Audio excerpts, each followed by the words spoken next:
1975 emergency, a black spot in the history of Indian democracy. June 25, 1975, just a few minutes before the clock struck midnight, President Fakhruddin Ali Ahmed declared a state of emergency under Article 352(1), upon former PM Indira Gandhi's advice. The president has proclaimed emergency. There is nothing to panic about. The words of Prime Minister Indira Gandhi blared from the All India radio in the wee hours of June 26. For the first time after independence, the whole nation went into chaos. The episodes which acted to this decision shook India, and for the next 21 months, India was under the unofficial dictatorship of former Prime Minister Indira Gandhi. The elections were suspended and public sovereignty was restricted. Most of Gandhi's political opponents were imprisoned, the press was censored. The emergency also saw the violation of various human rights. There was a chaotic forced mass sterilization campaign spearheaded by Sanjay Gandhi. New amendments were brought into law even without approval from the cabinet. Therefore, the emergency period is considered one of the most controversial times in independent India's history.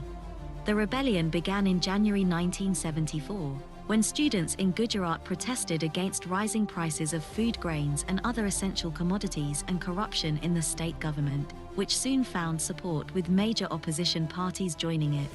This led to the imposition of the president's rule in the state. Demands for fresh elections became intense. Subsequently, elections were held in Gujarat in June 1975, which the Congress lost.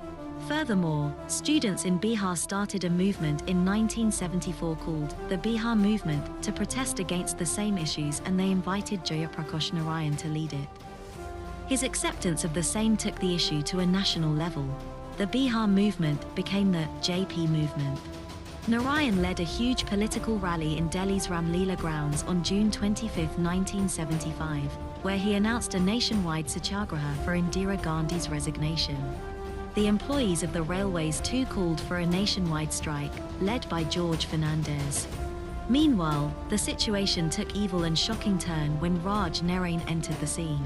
During the 1971 parliamentary elections, Indira Gandhi had defeated Raj Narain from the Rai Bareli constituency. Narain was not ready to accept his defeat, so he filed a petition in the Allahabad High Court accusing Indira Gandhi of electoral malpractices. On March 19, 1975, Indira Gandhi became the first Indian Prime Minister to testify in court.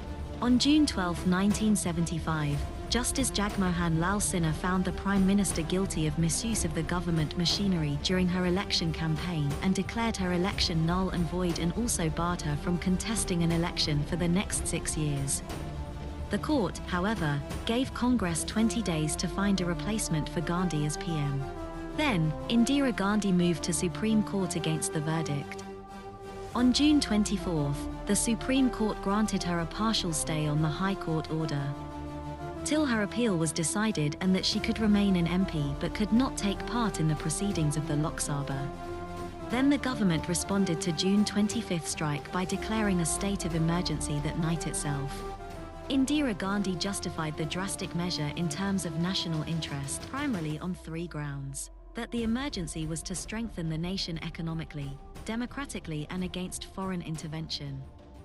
According to the government, there was a threat of internal disturbances and said a grave crisis had arisen which made the emergency necessary. Post-midnight, the electricity to all the major newspaper offices were disconnected and were restored only 2 to 3 days later after the censorship apparatus had been set up. On June the 26th, a large number of opposition leaders and workers were arrested. It is said the number of imprisonments far exceeded the total number jailed during the 1942 Quit India. As soon as the national emergency was proclaimed by the President of India, all the powers were concentrated in the hands of the Union government. The government assumed massive power and restricted the fundamental rights of the citizens during the period. The press was kept under pressure. All newspapers needed to get prior approval for the articles to be published. The Union government further banned the Rashtriya Swayamsevak Sangh and the Jamaat-e-Islami. Moreover, the constitution was modified in a dictatorial manner, particularly in the 42nd Amendment, as the government enjoyed a huge majority in parliament.